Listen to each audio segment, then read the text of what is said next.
Download aplikasi Tarbiyah Sunnah di handphone Anda. Tersedia di Google Play dan App Store. Bismillahirrahmanirrahim. Assalamualaikum warahmatullahi wabarakatuh. Alhamdulillahilladzi ba'atha fil ummiyina rasulan minhum yatlu alaihim ayatihi wa yuzakkihim wa yu'allimuhumul kitaba wal hikmah wa in kanu min qablu lafi dhalalin mubin. Wa asyhadu an la ilaha illallah al-malikul haqqul mubin wa asyhadu anna Muhammadan abduhu wa rasuluh sadiqul wa'dil amin wassalatu wassalamu ala asyrafil anbiya'i wal mursalin wa ala alihi wa ashabihi ajma'in wa man tabi'ahum bi ihsanin ila yaumiddin wa ba'd. Ikhwati fillah, baik hadirin jamaah Masjid Agung Al-Ukhwah Bandung, juga para pendengar radio Tarbiyah Sunnah Bandung, para pendengar radio Roja di beberapa kota, dan radio-radio lain, serta para pemirsa Roja TV, Niaga TV, Rabbani TV, dan TV-TV lain, serta para netizen di mana saja Anda berada. Alhamdulillah kembali kita berjumpa untuk melanjutkan kajian kitab Mukhtasar Ma'arijul Qabul. Jumat yang lalu kita sudah menjelaskan bukti seseorang cinta kepada Allah. Kita teruskan dengan penjelasan bahwa syahadat la ilaha illallah itu harus satu paket dengan syahadat Muhammadur Rasulullah. Tidak sempurna ucapan la ilaha illallah seorang hamba bila tidak dibarengi dengan Muhammadur Rasulullah. Kenapa demikian? Karena apabila sudah diketahui bahwa tidak sempurna kecintaan seseorang kepada Allah, padahal kecintaan kepada Allah itu menjadi syarat syahadat la ilaha illallah. Tidak sempurna kecintaan kepada Allah kecuali dengan mencintai apa-apa yang Allah cintai dan membenci apa-apa yang Allah benci. Dan tidak ada cara yang tepat, yang benar untuk mengetahui apa saja yang Allah cintai, apa yang Allah ridhai, apa yang Allah benci, kecuali dengan satu cara, yaitu mengikuti apa yang diperintahkan oleh utusannya, oleh Rasul sallallahu alaihi wasallam, dan menjauhi apa yang dilarangnya. Maka kecintaan kepada Allah mengandung konsekuensi wajib juga mencintai Rasul sallallahu alaihi wasallam, membenarkannya dan mengikutinya. Oleh karena itu, seringkali kecintaan kepada Allah disandingkan, dibarengkan penyebutannya dengan mencintai Rasul sallallahu alaihi wasallam di banyak ayat dalam Al-Quran, apalagi dalam hadis.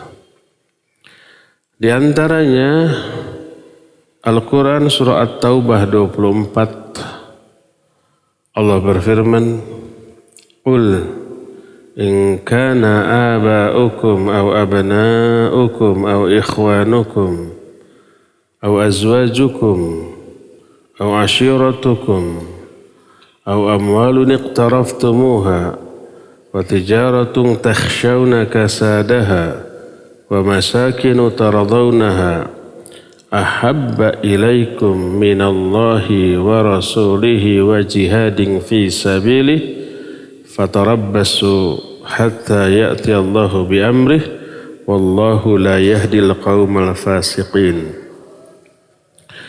Katakan olehmu hai Muhammad, jika bapak-bapak kalian, anak-anak kalian, saudara-saudara kalian, istri-istri kalian, keluarga-keluarga kalian, harta-harta yang kalian usahakan, perniagaan yang kalian khawatirkan kerugiannya, tempat-tempat tinggal yang kalian ridhoi, kalau semua itu lebih kalian cintai daripada mencintai Allah dan Rasulnya serta jihad di jalannya, maka tunggu sampai Allah mendatangkan azabnya kepada kalian dan Allah tidak akan memberi hidayah kepada orang-orang yang fasik.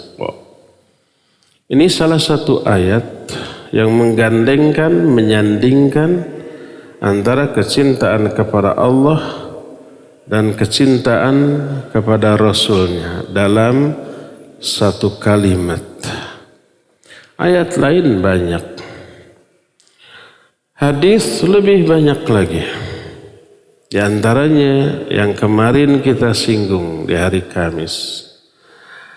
Nabi SAW dalam hadis sahih riwayat Imam Muslim menyatakan thalathun man kunna fihi wajada bihinna halawatal iman.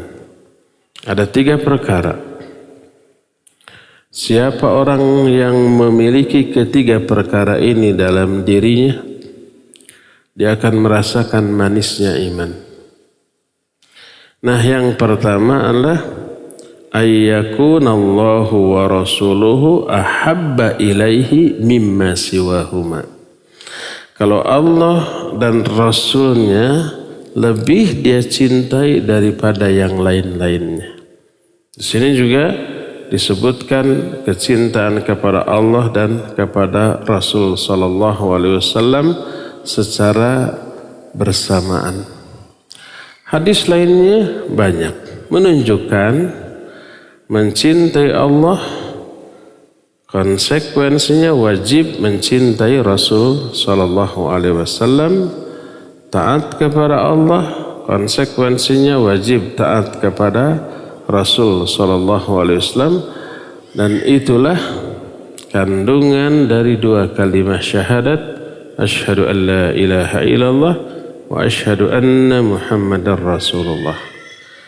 Tidak ada sembahan selain Allah. Konsekuensinya hanya menyembah satu-satunya sembahan yang hak, yaitu Allah, dan wa asyhadu anna Muhammadar Rasulullah.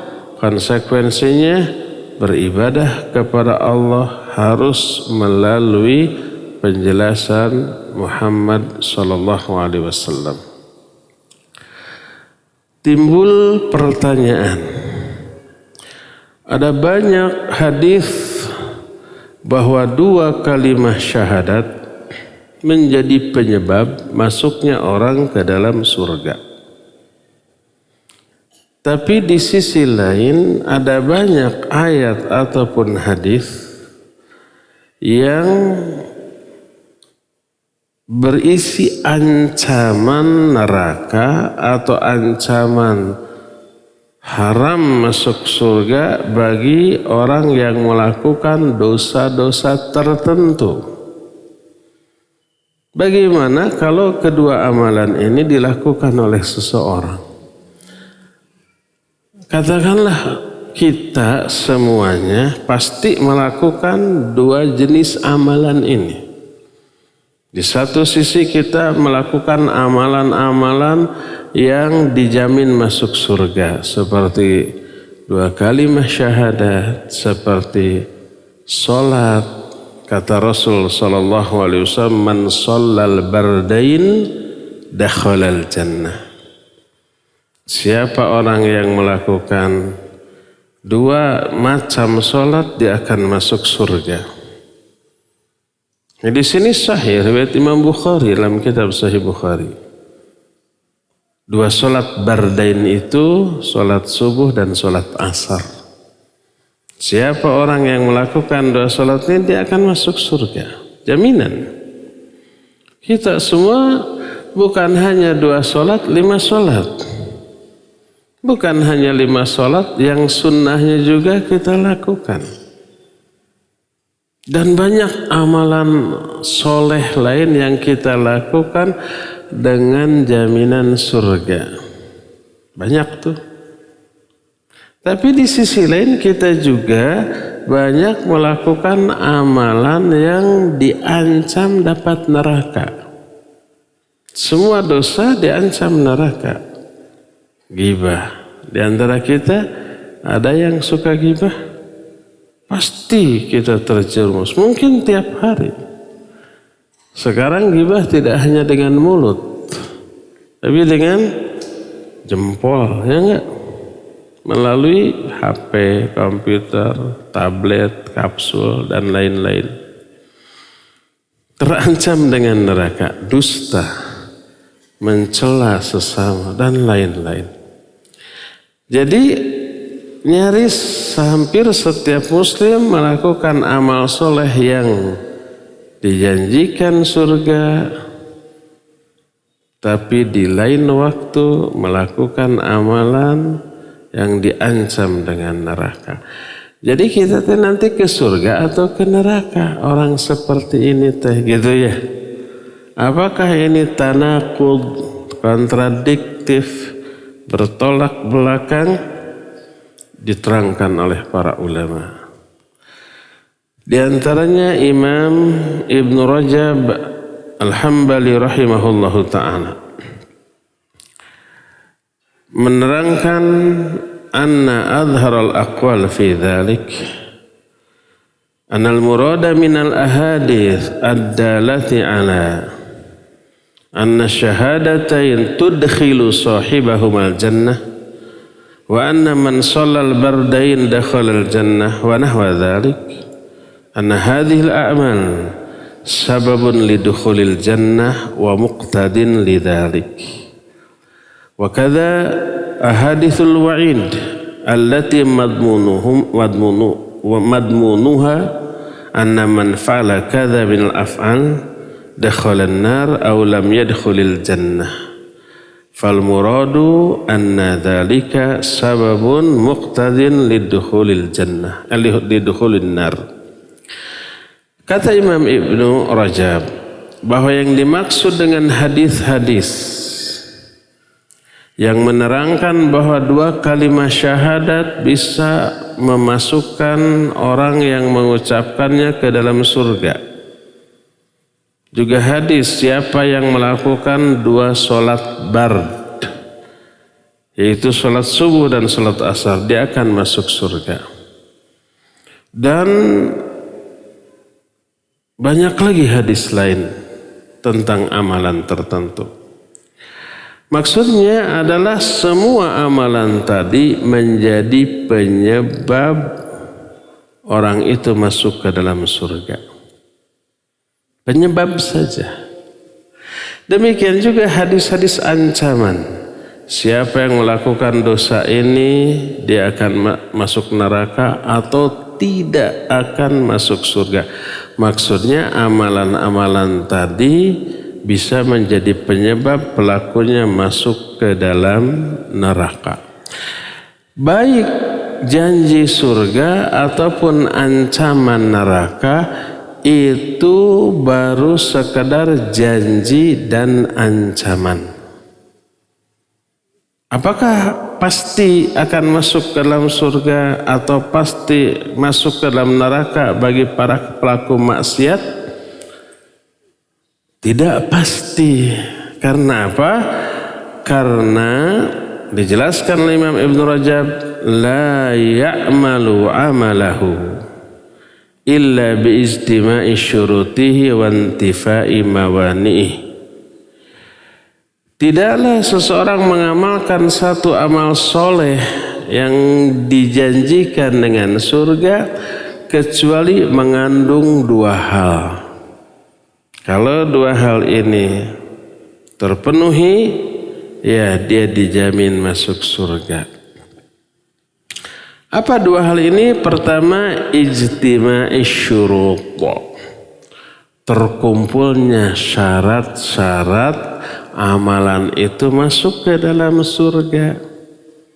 Syarat sebuah amalan diterima dan mendapatkan pahala atau surga: ikhlas, mutaba'ah. Mutaba'ah itu cara pelaksanaan mengikuti yang dicontohkan oleh Nabi SAW. Apakah hanya itu dua? Syarat sahnya amal, ya itu dua. Tapi ada syarat lain disebut syarat sempurnanya amalan. Yaitu dua lagi dijelaskan oleh Syekh Salim bin Id al-Hilali, yaitu al-akhdhu bil quwwah, melaksanakan dengan semaksimal kesungguh-sungguhan yang bisa dia lakukan, tidak asal-asalan, tidak ala kadarnya. Dan yang kedua, al-musara'ah, bersegera, tidak ditunda-tunda, tidak dilambat-lambat. Nah, 4 ini ya. Dan contohnya untuk sholat, kesungguh-sungguhan ini aplikasinya banyak. Kalau sholatnya sungguh-sungguh, pasti dia berjamaah di masjid. Kalau sholatnya sungguh-sungguh, pasti dia khusyuk, tidak akan melamun. Ya. Kalau sholatnya sungguh-sungguh, pasti semua konsentrasinya fokus menghayati bacaan. Al-musara'ah pasti di awal waktu berjamaah di masjid. Nah, kalau semua itu terpenuhi, berarti syarat bahwa orang itu akan masuk surga dengan amalan tadi sudah terpenuhi. Ini poin yang pertama, ijtima'us syurut. Tapi kalau tidak terpenuhi syaratnya sholat tapi asal-asalan, sholat tapi riya, sholat tapi tidak berjamaah di masjid di awal waktu dengan imam tanpa uzur, sholat tapi melamun, syarat-syarat diterimanya sholat ini nggak ada, terkena dengan ancaman fawailul lil musallin alladzina hum an salatihim sahun alladzina hum yura'un. Bukan surga yang dijanjikan, tapi neraka, wail lil musallin. Ini yang pertama. Yang kedua, intifaul mawani', artinya tidak adanya pencegah, penghalang. Jadi kalau seseorang melakukan ibadah, ketaatan, amal soleh yang dijanjikan dengan surga, lihat syaratnya terpenuhi enggak. Kalau terpenuhi, lihat ada enggak penghalang dia dari surga. Kalau ada penghalang dari surga, terhalang. Apa saja penghalang dari surga? Itu dosa dan maksiatnya tadi. Sampai dikatakan siapa yang melakukan perbuatan ini haram surga atasnya, kan gitu ya. La yadkhulul jannah man kana fi qalbihi mithqala dzarratin min kibrin. Gak akan masuk surga orang yang dalam hatinya ada takabur walaupun sekecil atom. La yadkhulul jannah qati'ur rahim, tidak akan masuk surga orang yang memutuskan silaturahmi. La yadkhulul jannah an-nummam, tidak akan masuk surga para pengadu domba. Itu penghalang. Kalau itu dilakukan terhalang. Dan ini penjelasan banyak ulama, di antara ucapan Al-Hasan, ucapan Wahab bin Al-Munabbih dan yang lain-lainnya. Sudah kita terangkan di pertemuan yang lalu. Dalil-dalilnya juga bahwa la ilaha illallah memiliki syarat yang harus dipenuhi. Apa syaratnya? 7 yang sudah kita terangkan. Tidak sah syahadat la ilaha illallah seseorang kecuali memenuhi 7 syarat tadi. La ilaha illallah baru manfaat bagi orang yang mengucapkannya kalau ke-7-7-nya terpenuhi. Ke-7 ini tidak diterangkan semuanya dalam 1-2 hadis, tidak. Kadang di satu hadis hanya menerangkan 1 syarat, ilmu saja. Di hadis lain diterangkan syarat lain, yakin saja. Di hadis lain diterangkan 2 syarat lain, qabul dan inqiyad, dan banyak lagi. Semuanya dalil tadi diramu oleh para ulama, digabung. Akhirnya lahir 7 syarat la ilaha illallah seperti yang sudah kita terangkan tadi. Demikian juga amalan-amalan yang oleh Rasul SAW dijamin masuk surga. Siapa yang melakukannya dia akan masuk surga.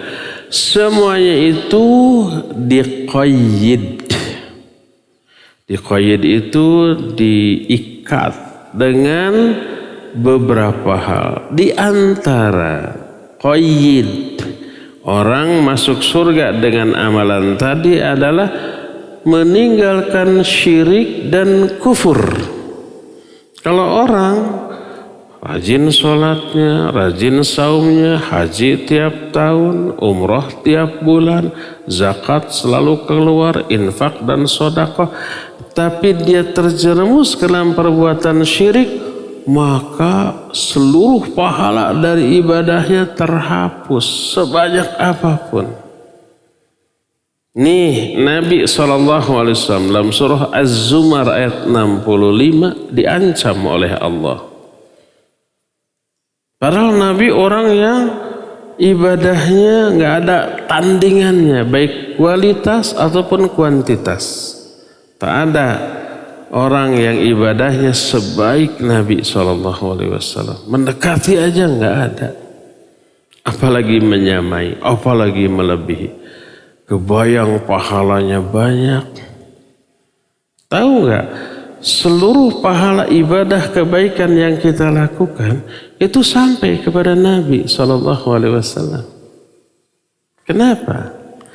Karena tidaklah kita ibadah kecuali diberi petunjuk oleh Nabi SAW. Kan kita menelaah gimana tata cara ibadah Nabi, akhlak Nabi, kita ikuti gitu kan?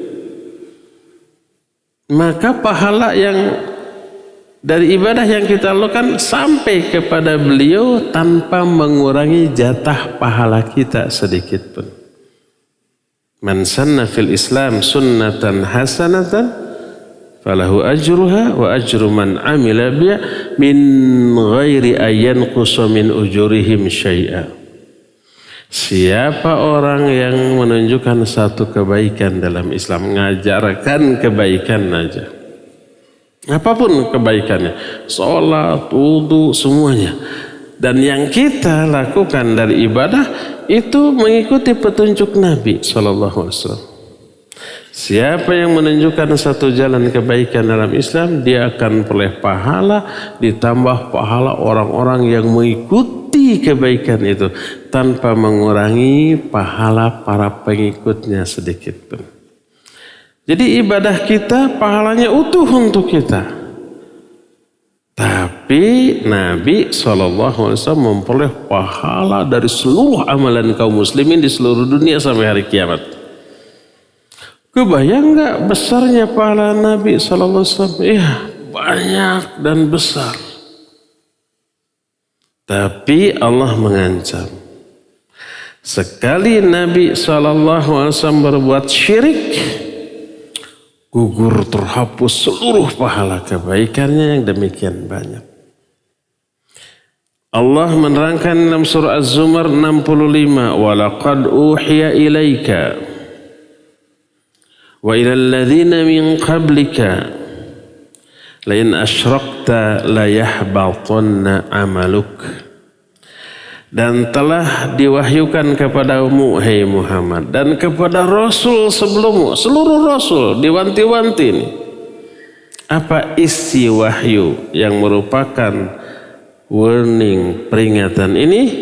La in asyrakta, kalau kamu berbuat syirik, la yahbatanna amaluk, pasti benar-benar terhapuslah, gugurlah seluruh amalan kamu. Kalau terhapus pahala, nggak ada bekal dan alasan untuk masuk surga. Nggak ada pahala yang dibawa ke akhirat. Maka perbuatan syirik merupakan penghalang dari masuk surga. Demikian juga kufur. Demikian juga nifaq.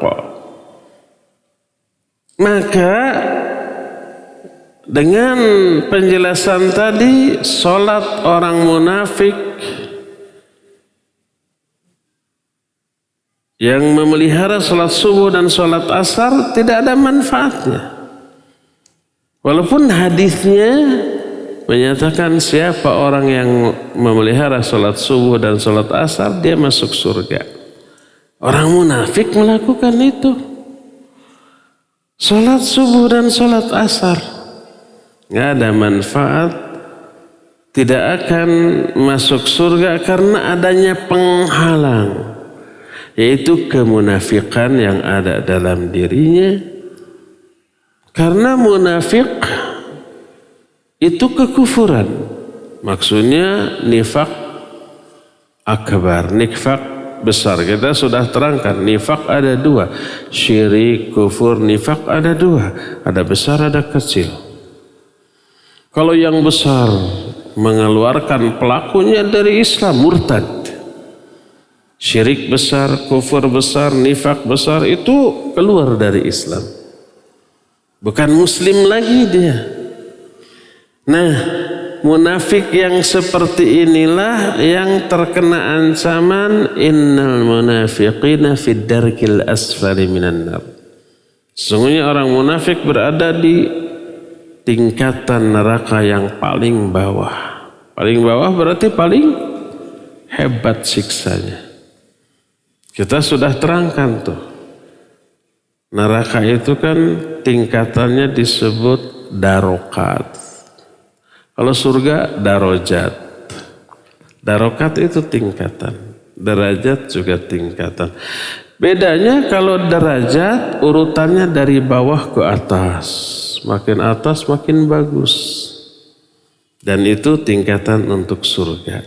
Kalau darokat urutannya dari atas ke bawah. Makin bawah makin hebat siksanya. Makanya kita pernah terangkan sebuah kitab Al-Jannatu wan Nar, surga dan neraka, bahwa yang pertama kali diisi tingkatan neraka yang paling bawah, orang musyrik, orang kafir, orang non muslim gitu, termasuk orang munafik. Orang munafik itu yang paling bawah, penuhi dulu, setelah dipenuhi ditutup, nggak ada yang bisa keluar masuk. Baru tingkatan kedua, setelah penuh ditutup. Baru tingkatan ketiga, setelah penuh ditutup. Tingkatan yang paling atas, yang paling enteng azab dan siksanya. Berarti yang paling bawah paling panas. Alaihim narum muqsadah. Bagi mereka ada neraka yang muqsadah. Muqsadah itu tertutup. Bayangkan kayak oven. Oven, makanan, adonan dimasukkan ke oven, dibakar di bawah, ditutup, nggak ada hawa panas yang bisa keluar. Kata orang Sunda mah, ngelekeb di dalam. Apa bahasa Indonesia ngelekeb itu? ya ngelekeblah. Nggak ada hawa panas yang bisa keluar, muter di sana. Itu untuk orang munafik. Maksudnya munafik besar. Karena hakikatnya kufur. Orang yang nggak yakin kebenaran Islam, tapi dia pura-pura masuk Islam demi keuntungan dunia. Pura-pura masuk Islam, nggak yakin kebenaran Islam. Hakikatnya dia kafir. Karena nggak yakin dengan kebenaran Islam, nggak percaya. Kenapa masuk Islam? Demi keuntungan dunia. Ini munafik besar nih. Ada nggak sekarang munafik besar? Di media sosial itu nampak banget itu ya. Perbuatannya, statusnya, komen-komennya gitu. Menunjukkan kebencian kepada Islam dan kaum muslimin. Tapi dia ngaku muslim. Tapi dia suka baca ayat, salah lagi ayatnya. Kelihatan nggak bisa baca Qur'annya tuh. Tapi sok-sokan mengutip ayat. Jadi kelihatan begonya. Itu munafik besar. Kalau hakikatnya kafir dia. Jadi syirik besar, kufur besar, nifak besar, itu murtad. Di luar Islam. Kalau syirik kecil, kufur kecil, nifak kecil, masih muslim dia. Tapi muslim yang berdosa besar. Syirik kecil contohnya riya, ujub, takabur, pergi ke dukun, ke tukang ramal. Tukang ramal dan dukun itu penyebab orang terjerumus ke dalam syirik kecil. Tidak murtad orang yang ke dukun. Tidak keluar dari Islam. Tapi ini termasuk syirik kecil. Walaupun syirik kecil dosanya lebih besar daripada dosa maksiat. Nabi SAW menyatakan man ata kahinan au arrafan fasaddaqahu bima yaqul faqad kafara bima unzila ila Rasulillah sallallahu alaihi wasallam. Siapa yang datang ke dukun atau arraf, bahasa Arab, bahasa kitanya araf itu sotoy, sok tahu, mengklaim mengetahui perkara gaib, dan itu definisi dari dukun yang dijelaskan oleh para ulama. Al-kahin adalah mayyadda'i ilmal ghaib, orang yang ngaku-ngaku aja loh, mengetahui perkara gaib, ngaku padahal enggak, klaim aja karena enggak tahu. Bahasa kitanya apa? Sotoy, sok tahu. Disebut arraf. Arraf bentuk sigat mubalaghah dari arif. Arif itu orang yang tahu. Arafa itu tahu. Orang yang tahu arif. Yang sok tahu arraf itu peramal. Nabi SAW menyatakan, siapa yang mendatangi dukun atau peramal lalu percaya kepada omong-omongannya, maka dia telah kufur kepada ajaran yang diturunkan kepada Muhammad SAW. Ajaran peramal dan dukun itu bertolak belakang dengan ajaran Nabi SAW. Nah, salah satu bukti sotoynya para dukun mengklaim perdukunan itu dari Allah, gitunya. Ngaku dari Allah, dasar si sotoy. Dari syaitan, bukan dari Allah Azza wa Jalla. Karena bertolak belakang antara dukun peramal dengan ajaran yang diturunkan kepada Nabi SAW. Atau jangankan percaya, datang ke dukun bertanya, tapi nggak percaya nih. Itu 40 hari 40 malam sholatnya nggak diterima. Padahal nggak percaya. Zaman sekarang orang yang terkena syubhat seperti ini nggak perlu pergi, cukup di kamar berbaring, buka HP, buka laptop, ada zodiak, horoskop, ramalan bintang, ada kan? Itu perdukunan. Jangan coba-coba iseng. Coba iseng, saya nggak percaya. Minggu ini asmara menghangat, nggak percaya gitu. Akan dapat rezeki. Sama dengan datang ke dukun tapi nggak percaya. 40 hari 40 malam. Nggak diterima sholatnya oleh Allah Azza wa Jalla. Apalagi kalau percaya. Awalnya tidak percaya, nggak percaya. Umpamanya siap-siap akan terjadi CLBK, nggak percaya. Keluar ketemu mantan, uluhnya gini. Jadi percaya, bahaya. Jangan coba-coba. Ada zodiak sobek, ada horoskop coret, gitu ya. Jangan coba-coba dibaca. Jadi itu syirik, tapi syirik kecil. Orang yang pergi ke dukun tidak murtad, tidak keluar dari Islam. Disebut syirik kecil atau kufur kecil, tapi dosanya besar. Bagaimana dukunnya? Apa murtad atau tidak? Ada sejenis dukun tukang sihir, apa murtad atau tidak? Imam Syafi'i rahimahullahu ta'ala ketika ditanya apakah tukang sihir dukun itu murtad, beliau menyatakan arini sihrak, perlihatkan dulu praktek sihirmu, praktek perdukunanmu, perlihatkan. Kalau di dalamnya ada unsur yang mengandung syirik besar, syirik, musyrik, murtad dari Islam. Tapi kalau di dalamnya tidak ada, hanya trik tipuan sulap yang kemudian dianggap kesaktian, hanya nipu, maka dia tidak murtad. Dia tetap muslim, tapi muslim yang berdosa besar. Dan sekarang alat-alat perdukunan dijual bebas, ya enggak? Ada keris bisa jalan, ada keris bisa mengeluarkan api, padahal ada tombolnya tuh. Lalu diaku ini mah hikmah, ilmu hikmah. Kalau ilmu hikmah bisa begitu, dulu Nabi, para sahabat, para ulama besar sudah melakukannya tuh ya. Saya mah kebal tuh gitu.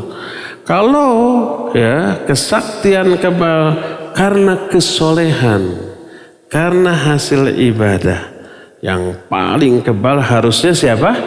Nabi Muhammad SAW, para sahabat, para ulama, para imam madhab yang 4, kesolehannya tiada tanding, tiada banding. Mereka kebal? Tidak. Nabi berdarah apa tidak? Berdarah. Ketika perang, ya, beliau terluka, berdarah, giginya sampai retak, berdarah beliau. Kalau kesolehan melahirkan kesaktian, beliau akan menjadi orang yang paling sakti. Demikian juga para sahabat. Kalau kesolehan melahirkan pukulan jarak jauh, nggak perlu pedang. Musuh datang, langsung pada berloncatan. Itu acting semua, tipuan semua. Orang yang ngaku sok, ada nggak di sini yang punya tenaga dalam, bisa memukul jarak jauh, sok pukul. Ya apa-apa sampai mati, sampai muntah darah. Bohong, acting. Yang menetapkan tanpa disentuh lawan jatuh ada. Tentara, polisi itu bisa tuh, dari jauh bisa membunuh orang. Pakai apa? Pistol, door, bisa. Tapi kalau orang itu korban film. Jangan percaya kepada yang gitu. Kalau ada yang belajar gitu-gituan, tinggalkan. Itu mengadopsi cara ibadah agama lain. Dengan cara mengosongkan pikiran, dengan cara mengatur nafas, dengan cara menggosok-gosokkan tangan ke badannya, dengan cara melangkahnya tidak boleh melangkah tapi diseret, nggak boleh mengangkang dari tanah, macam-macam caranya. Ada yang cara begini, ada yang cara begitu. Itu adalah mengadopsi cara ibadah agama lain. Tapi sehat. Gimana? Cari cara sehat yang tidak harus mengikuti ibadah agama lain. Jangan tasyabuh dengan agama lain. Mengosongkan pikiran adalah salah satu cara ibadah agama lain. Mungkin di antara yang hadir pernah kuliah di perguruan tinggi Islam, ada satu mata kuliah mungkin namanya kadang disebut ilmu kalam, kadang disebut ilmu tauhid, macam-macam. Nah, salah satunya ada umpamanya aliran kebatinan. Dipelajari. Salah satu bentuk ibadahnya dengan mengosongkan pikiran. Kosong, jangan mikir apa-apa. Kadang mata fokus natap ke satu titik. Jangan berkedip selama mungkin. Kosongkan pikiran atau merem. Nah, seperti itu. Itu adalah salah satu ritual ibadah agama lain. Diadopsi oleh kita sambil nahan nafas gitu ya. Masuk setan. Laknatullahi alaih. Makanya yang kayak begitu banyak yang kesurupan ya. Tidak semua. Ada yang kesurupan. Tinggalkan semua itu. Perdukunan, ramalan, tinggalkan. Syirik. Mungkin syirik kecil, bisa syirik besar kalau di dalam prakteknya ada perkara-perkara yang bisa terjerumus ke dalam syirik besar atau kufur besar. Jadi kalau syirik kecil, kufur kecil tidak murtad. Apa kufur kecil? Di antaranya membunuh. Itu kufur kecil. Sibabul muslim fiskun wa qitaluhu kufrun. Mencela sama muslim fasik, membunuhnya kufur. La tarji'u ba'di kuffaran yadribu ba'dukum riqaba ba'd. Jangan kalian kembali kepada kekafiran sepeninggalku, yaitu sebagian kalian memenggal kepala sebagian yang lain, membunuh. Itu kufur dalam hadis. Tapi ini kufur kecil. Orang yang membunuh walaupun dengan sengaja tidak murtad, harus syahadat lagi enggak, wajib tobat. Wajib tobat untuk menghapus dosanya. Padahal hadis mengatakan kufur. Kenapa tidak dianggap kufur besar keluar dari Islam? Sebab di ayat atau di hadis lain, orang yang membunuh itu masih disebut mukmin oleh Allah Azza wa Jalla. Seperti dalam surah Al-Hujurat ayat yang ke-9. Allah menyatakan, wa in ta'ifatani minal mu'minina qatatalu fa aslihu bainahuma. Kalau ada dua kelompok mukmin saling berperang, kalau saling berperang berarti saling bunuh-bunuhan. Maka damaikan. Saling bunuh-bunuhan disebut dua kelompok mukmin oleh Allah. Jadi tidak keluar dari zona keimanannya. Sehingga hadis tadi yang menyatakan membunuh itu kufur, kufur kecil. Tidak berarti pelakunya murtad. Nabi SAW pun menyatakan, idzal taqal muslimani bisayfayhima fal qatil wal maqtul finnar. Kalau ada dua muslim, masih disebut muslim, saling berhadap-hadapan dengan pedangnya masing-masing, saling bacok tuh, yang membunuh, yang dibunuh, dua-duanya masuk neraka. Membunuh terancam dengan neraka. Walaupun muslim terancam dengan neraka. Sama dengan yang gibah terancam neraka, yang dusta terancam neraka, yang membunuh juga terancam neraka. Pembunuh dan yang membunuhnya dua-duanya dalam neraka. Seorang sahabat bertanya, hadal qatil fama balul maqtul?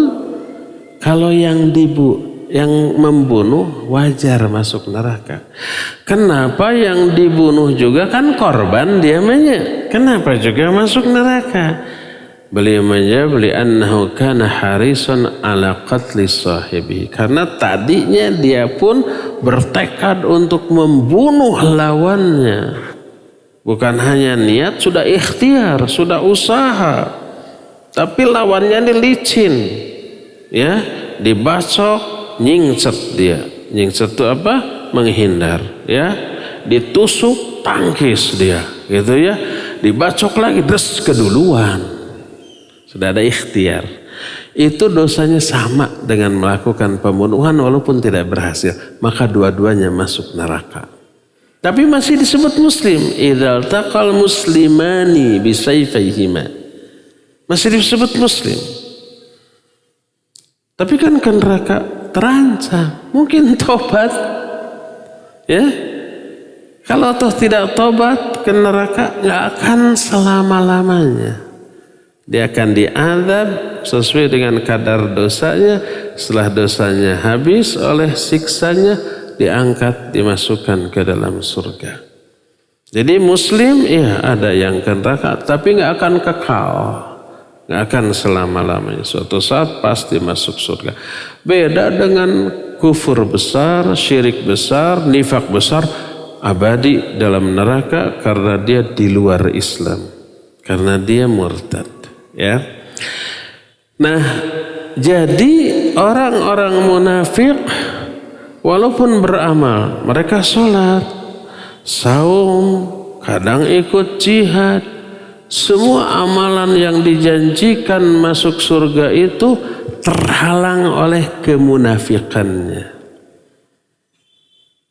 Dan perbuatan syirik atau kufur yang dilakukannya menghapus seluruh amal-amal baiknya sebagaimana ayat dalam surah Az-Zumar ayat 65 tadi. Oleh karena itulah ketika Wahab bin Munabbih ditanya, ini ketika orang yang bertanya mendengar ada orang muslim tapi masuk ke dalam neraka karena dosa-dosanya. Orang itu bertanya, Alaysa miftahul jannati la ilaha illallah? Bukankah kunci masuk surga itu la ilaha illallah? Kenapa orang muslim yang sudah la ilaha illallah tapi banyak dosa bisa ke neraka? Dijawab, bala, ya benar. Kunci surga itu la ilaha illallah. Walakin ma min miftahin illa lahu asnan. Tapi tak ada satu kunci pun kecuali dia punya gigi-giginya. Kunci kan nggak ada yang polos ya, lempeng itu nggak ada. Tapi ada gigi-giginya. Fa in ataita bi miftahin lahu asnan futiha laka wa illa lam yuftah lak. Kalau kamu membuka pintu surga dengan kunci yang ada gigi-giginya, kamu bisa buka, bisa masuk. Kalau enggak. Jangankan enggak ada gigi, 1-2 gigi rompal itu apa ya? Patah, bisa membuka? Tidak. Atau lengkap, tapi bukan pasangannya, bisa masuk memasuk, tapi bukan pasangannya, enggak bisa membuka. Giginya juga harus khusus. Berkata Al-Hasan kepada Farzadiq, ketika Farzadiq ini sedang menguburkan jenazah istrinya. Istrinya meninggal, dikuburkan. Dia ditanya, ma'adadta li hadzal yaum, apa yang sudah kamu siapkan untuk hari ini? Hari ketika kamu dikuburkan, apa? Dia menjawab, syahadatu an la ilaha illallah mundu sab'ina sanah. Bekal yang kusiapkan syahadat la ilaha illallah sejak 70 tahun yang lalu. Dia sudah masuk Islam sejak 70 tahun lalu. Apa kata Al-Hasan? Ni'mal udda, persiapan yang bagus. Lakin la ilaha illallah syurutan. Lakin lillah ilaha illallah syurutan fa iyyaka wa qadral muhsanat. Persiapan yang bagus, tapi ingat, setiap la ilaha illallah itu punya syarat yang harus dipenuhi. Maka wajib kamu jauhi qadful muhsanat, menuduh wanita-wanita yang suci dengan tuduhan pezina. Menuduh wanita dengan tuduhan berzina. Hati-hati, hanya karena rumor, hoax, gosip, berita yang belum tentu kebenarannya. Oh, ikut-ikutan nuduh, jangan, awas. Apalagi zaman sekarang. Maka ditanyakan kepada Al-Hasan, inna nasan yaqulun man qala la ilaha illallah dakhalal jannah. Tapi bukankah orang-orang berkata, siapa orang yang mengatakan la ilaha illallah dia akan masuk surga? Maka dijawab, man qala la ilaha illallah fa adda haqqaha wa faradaha dakhalal jannah. Dia meralat atau menyempurnakan kalimat yang dikatakan orang-orang, yaitu siapa orang yang mengatakan la ilaha illallah, menunaikan hak dari la ilaha illallah dan kewajiban atau isi kandungan la ilaha illallah, dia baru masuk surga. Tapi kalau hak dari la ilaha illallah isi kandungannya tidak diaplikasikan, maka tidak akan menjadi jaminan untuk masuk surga. Walhasil orang melakukan amalan tersebut, amalan apapun yang diterangkan dalam ayat dan hadis selalu dijanjikan surga, itu tidak sesederhana itu. Tapi kalau ketika mengamalkan amalan ini syarat-syaratnya terpenuhi dan penghalang dari surga itu ditiadakan dari dirinya, baru masuk surga. Tapi kalau setelah beramal ini syarat ketika mengamalkan amal ini tidak terpenuhi dan ada penghalang dia dari surga, nanti dulu, nggak bisa seotomatis itu masuk ke dalam surga, ya. Inilah penjelasan para ulama ketika menerangkan ayat hadis tentang janji surga dan ancaman neraka yang ada dalam diri seseorang. Cukup ya sampai di sini. Insya Allah kita akan lanjut penjelasan ini di Jumat yang akan datang. Untuk sekarang kita masuki sesi tanya jawab kepada Al-Akh Al-Fadil Adiyar Abu Lukman di studio Radio Cilengsi, Raja Cilengsi. Dipersilakan untuk memandu tanya jawab dengan pendengar dan pemirsa. Wassallallahu ala nabiyina Muhammadin wa ala alihi wa ashabihi wassalam. Mangga Abu Lukman. Jazakallahu khairan Ustaz atas penjelasan dan nasihatnya. Dan untuk berikutnya kami undang Anda sahabat Roja di rumah untuk memasuki sesi tanya jawab. Anda dapat berpartisipasi dengan mengirimkan pertanyaan melalui pesan WhatsApp di nomor 081 989 6543 atau melalui line telepon di nomor 021 823 6543. Baik Ustaz, kita angkat pertanyaan pertama dari hamba Allah di Bandung Ustaz.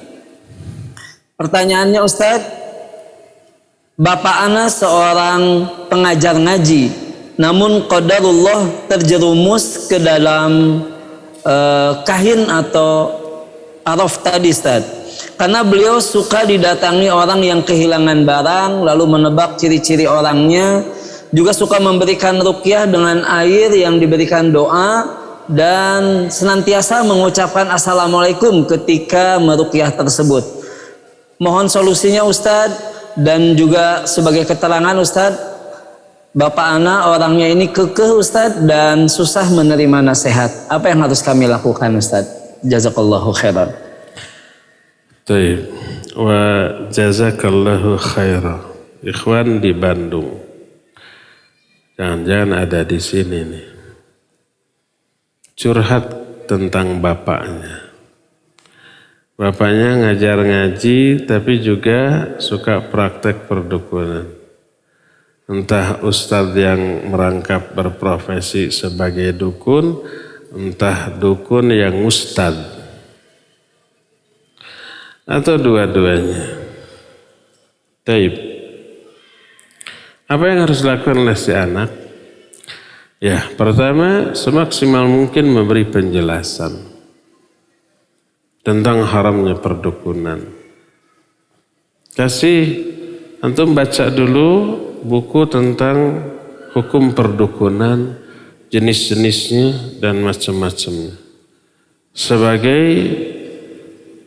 kasarnya senjata untuk mematahkan argumentasi Bapak. Kalau nanti Bapak menyanggah begini, sanggah lagi, siapkan amunisi berupa ilmu penjelasan dari para ulama. Hafalkan ayatnya, hafalkan hadisnya, hafalkan penjelasan para sahabat, para ulama tentang perdukunan. Tidak hanya hukum haramnya perdukunan, resikonya, ancamannya. Minimal syirik kecil, bisa syirik besar, tergantung praktek dari perdukunannya. Ya.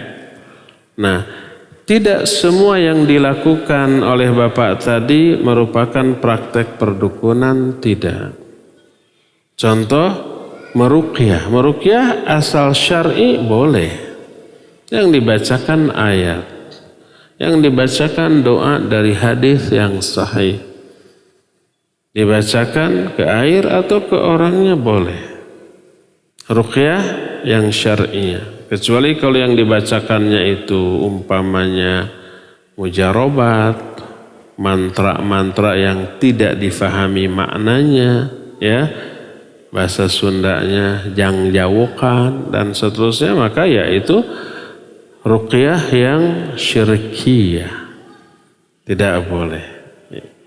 Ruqyah yang mengandung unsur syirik, isinya meminta bantuan setan dari kalangan bangsa jin dengan bahasa yang dia sendiri tidak faham, tapi mungkin itu bahasa diajarkan oleh setan dari kalangan bangsa jin sehingga dihafalkan menjadi jampe atau mantra yang dianggap mujarrab. Nah, kalau itu yang terjadi, ya itu harus ditinggalkan. Tapi kalau ruqyahnya ruqyah syariah boleh, nggak apa-apa. Ya, jadi yang pertama berikan penjelasan, bila perlu masuk kepada arena diskusi yang ilmiah. Ya, siapkan argumentasi tentang hal itu. Itu yang pertama. Kedua, jangan lupa mendoakan ayah agar ayah ini diberikan hidayah oleh Allah untuk berhenti dari praktek perdukunannya. Ngajar ngajinya tetap, asal ngajinya berdasarkan ilmu, hanya baca Al-Quran, Iqra kayak gitu nggak apa-apa. Tapi kalau dukun ngajar tauhid, aduh bahaya. Dukun ngajar akidah bahaya, diarahkannya nanti bukan tauhidullah, tapi kepada taat kepada syaitan nanti. Akhirnya lahir omongan bahwa perdukunan itu dari Allah. Bisa begitu nanti. Bahaya kalau dia ngajar ngaji tapi yang diajarkan akidah tauhid, bahaya. Atau diajarkan ibadah, nanti ibadahnya kepada jin, ya jangan.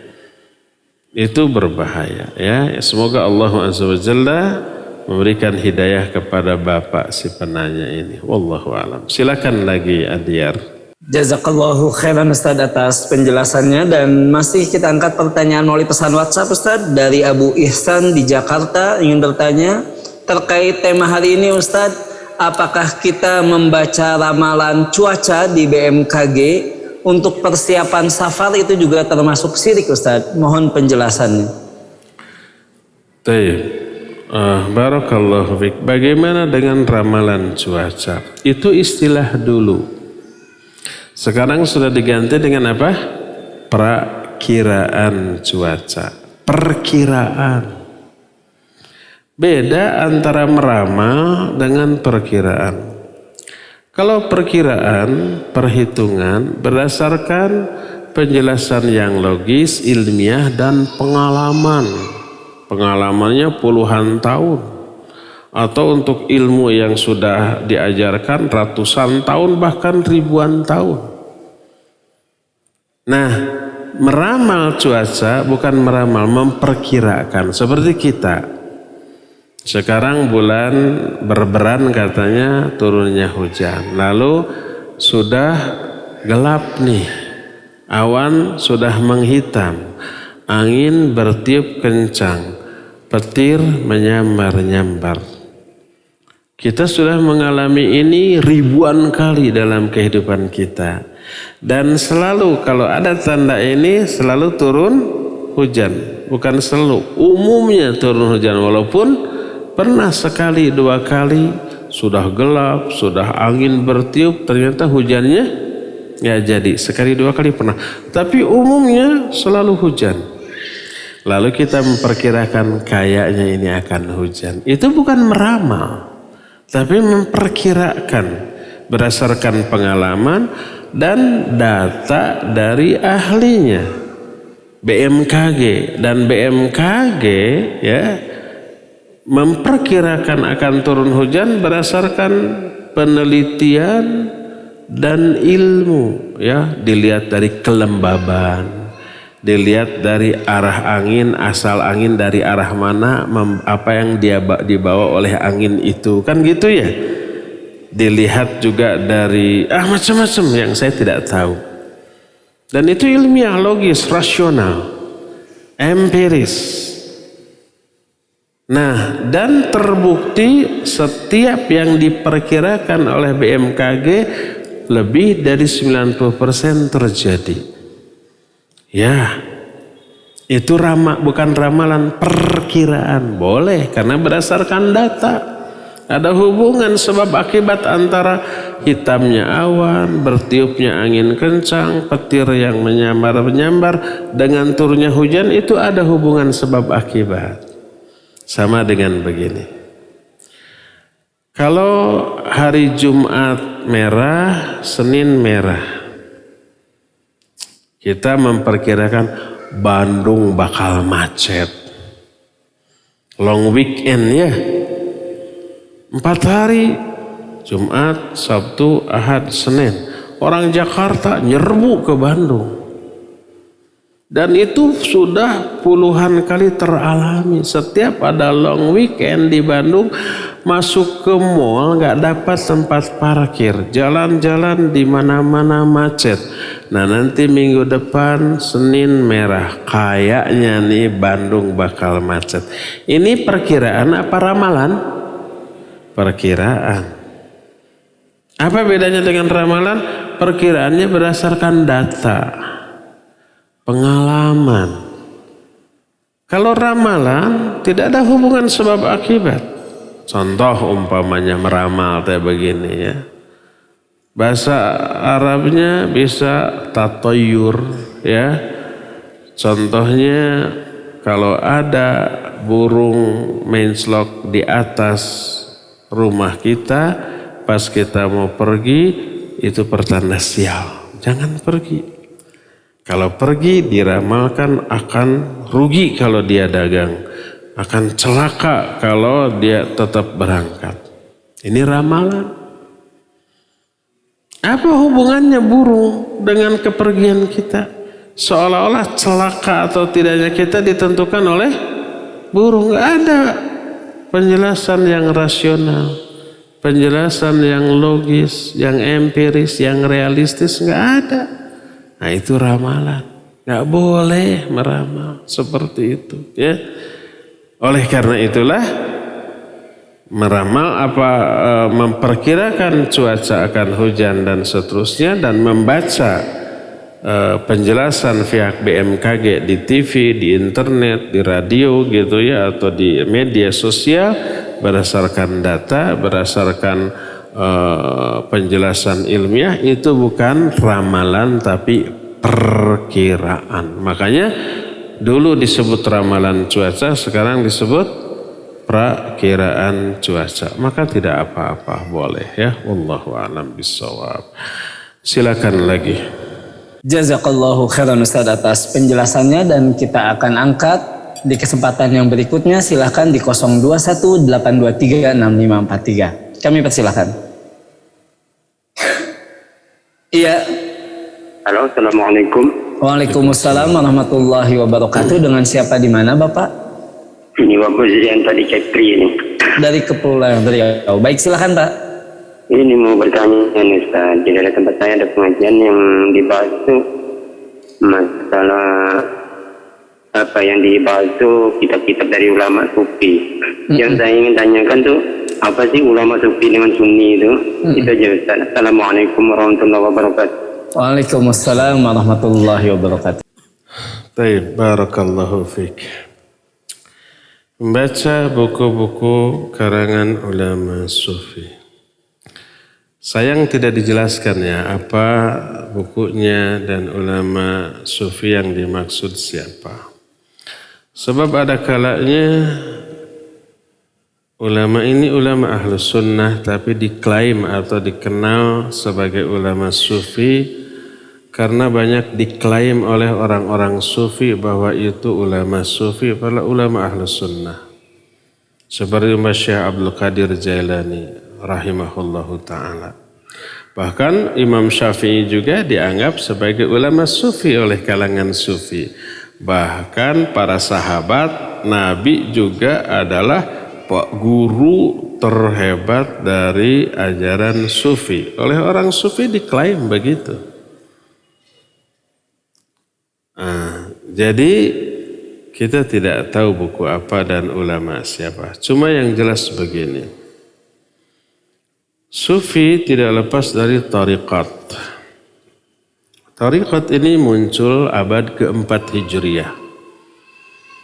Jauh setelah Nabi, para sahabat, ulama tabi'in meninggal. Ketika umat Islam menguasai hampir separuh dunia. Dan umat Islam dominan di dunia ini.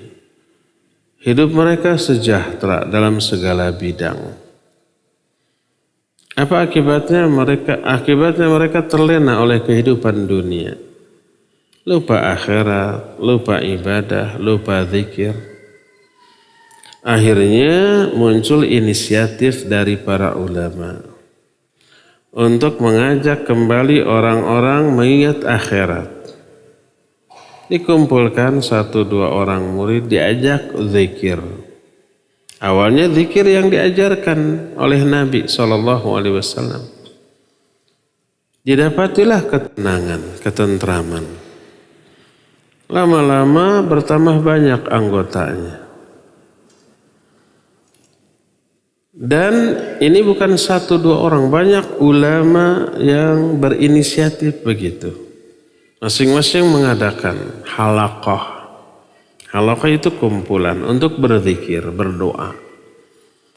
Satu ulama memiliki satu metode yang berbeda dengan metode yang lain. Akhirnya lama-lama saking banyaknya menjadi semacam kekeluargaan. Satu ulama memiliki metode atau cara yang berbeda dengan ulama lain. Metode atau cara dalam bahasa Arab disebut dengan sebutan tariqah. Tariqah itu cara metode, tariqatut tafsir. Cara menafsirkan, metode menafsirkan. Tariqah itu cara metode. Satu ulama memiliki satu tariqah yang berbeda dengan tariqah lain.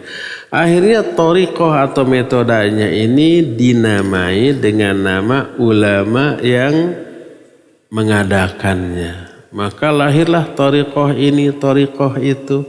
Satu tariqah berbeda dengan tariqah yang lain. Lama-lama tidak hanya zikir. Tidak hanya berdoa, zikirnya ada tambahan. Sampai kepada cara ibadah, ibadahnya khusus. Yang amat disayangkan, ibadahnya ini sering didasarkan kepada hadis dhaif, bahkan yang palsu juga banyak. Sampai lahir buku-buku yang berisi kumpulan doa, zikir, dan ibadah versi thariqah masing-masing. Lahirlah banyak thariqah sampai sekarang, sampai juga ke Indonesia. Dan itu bermula dari abad keempat Hijriah.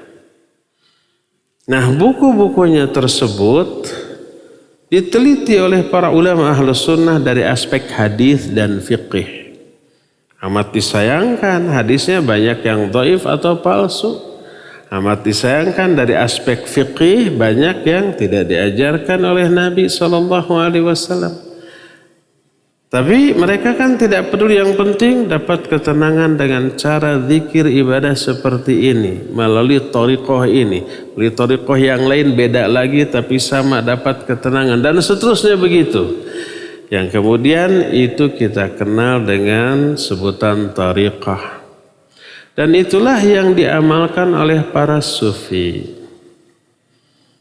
Kita bisa bayangkan kalau itu lahir mulai dari abad keempat Hijriah, sebelum itu tidak ada, dari manakah datangnya, asal datangnya pemahaman dan pengamalan seperti ini. Yang di zaman Nabi dan para sahabat tidak ada thariqah yang seperti itu.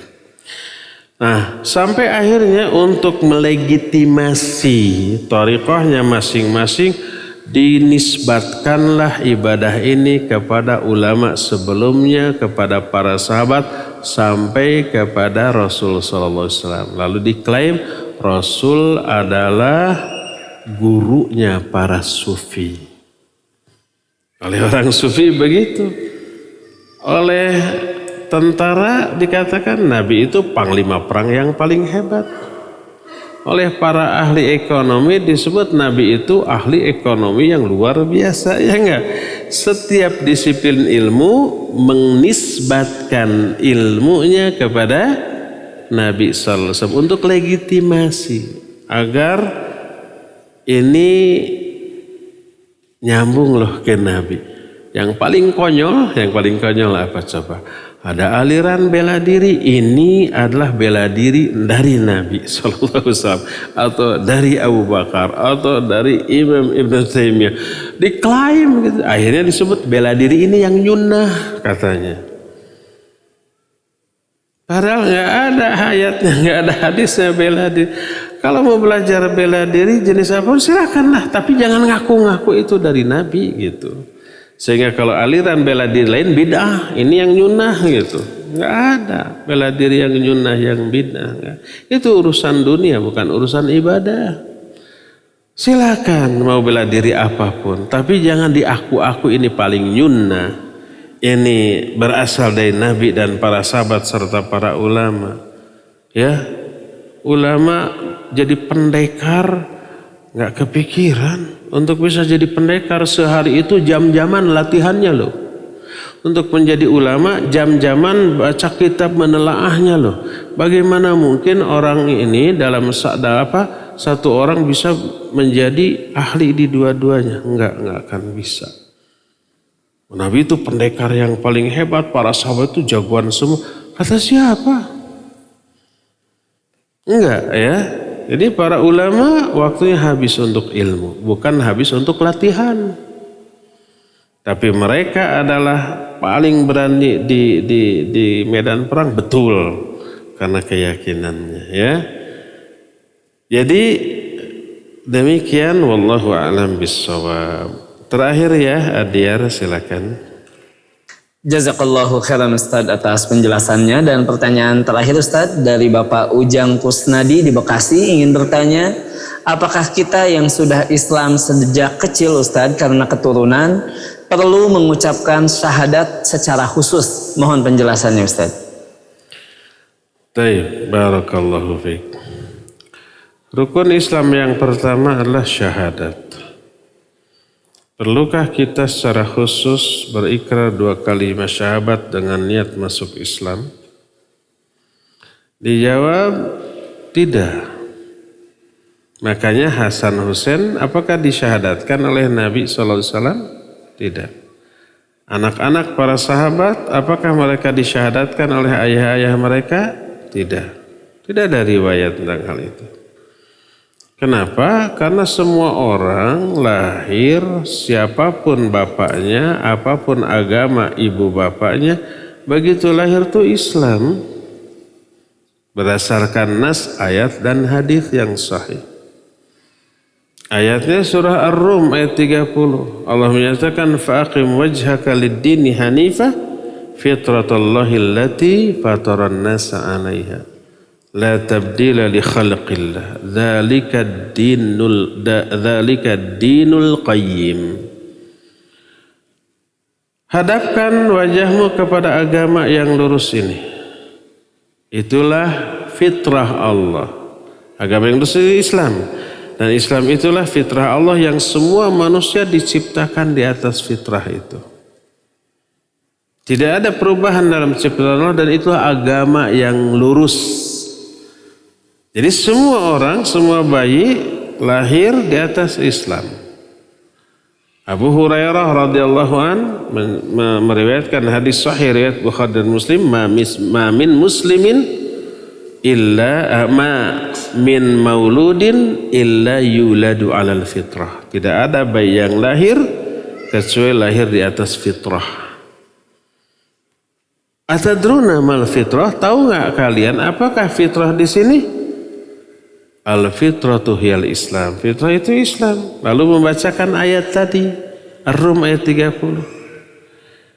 Fa'abawahu yuhawwidanihi au yunassiranihi au yumajjisani. Kedua orang tuanya lah yang meyahudikan anak ini, menasranikan atau memajusikan. Kalau orang tuanya Yahudi, anak ini nanti akan diyahudikan. Padahal lahir sebagai Islam. Kalau bapaknya Nasrani, anak ini akan dinasranikan, padahal lahirnya Islam. Begitu juga agama-agama lain. Jadi kalau orang tuanya Islam, anaknya memang sudah Islam. Begitu gede nggak perlu syahadat lagi. Langsung aja ajarkan Islam. Tata cara sholat, wudhu dan yang lain-lain, ajarkan tauhid, kandungan la ilaha illallah biar tidak menyimpang, ajarkan. Tidak harus mengikrarkan 2 kalimat syahadat dalam rangka masuk Islam, tidak. Adapun rukun Islam pertama adalah syahadat, adalah bagi orang kafir yang mau masuk Islam, ya syahadat dulu. Kalau dia langsung sholat, langsung saum, nggak sah tanpa syahadat dulu. Adapun orang yang sejak lahir Islam, maka nggak perlu syahadat lagi karena dia sudah Islam berdasarkan nas ayat dan hadis tadi. Kalau ada anak orang kafir sejak bayi, langsung dikasihkan ke keluarga Muslim. Terus oleh keluarga Muslim yang diserahi itu langsung diajari sholat, saum, rukun Islam lah. Iya boleh, tidak harus disyahadatkan dulu. Karena dia sudah lahir dalam keadaan Islam. Dari sinilah kita tahu tak ada riwayat, hadis atau penjelasan apapun bahwa Nabi dan para sahabat mensyahadatkan anak-anak mereka. Enggak ada. Makanya kalau sekarang ada anggapan wajib bersyahadat loh. Kalau enggak belum Islam, karena rukun Islam pertama syahadat. Itu bahaya. Karena apa? Karena menganggap semua orang Islam yang belum syahadat belum Islam, kafir. Terus sholatnya enggak sah, jadi imamnya enggak sah, enggak mau bermakmum kepada imam di masjid karena belum syahadat. Akhirnya kafir. Mau nikah, ayahnya kafir dianggapnya. Akhirnya nggak mau diwaliin sama ayahnya, harus diwalikan sama imamnya. Ah, ini bahaya. Nyerempetnya bahaya. Nanti orang lain dianggap kafir nggak mau sholat bareng. Ini takfiri. Bibit-bibit lahirnya takfiri itu salah satunya lahir dari pemahaman yang salah, yang keliru. Mereka pakai otak. Rukun Islam pertama syahadat. Kapan kita syahadat kok langsung sholat? Kalau dijawabkan dalam sholat juga ada syahadat. Itu mah syahadat dalam sholat, bukan niat masuk Islam. Innamal a'malu bin niat. Oh iya, kita belum Islam, akhirnya bersyahadat. Akhirnya disyahadatkanlah orang-orang yang nggak bersyahadat, kafir. Halal hartanya, halal darahnya. Bahaya ya. Jadi perbaiki pemahaman itu, kembalikan kepada penjelasan para ulama tentang hal ini. Jangan memahami Islam dengan otaknya yang kosong atau minim dari ilmu yang memadai ya. Wallahu a'lam bishawab. Cukup sampai di sini. Insyaallah kita jumpa kembali melanjutkan kitab ini di hari Jumat yang akan datang. Subhanakallahumma bihamdik asyhadu an la ilaha illa ant astaghfiruka wa atubu ilaik. Walhamdulillahirabbil alamin. Wassalamualaikum warahmatullahi wabarakatuh.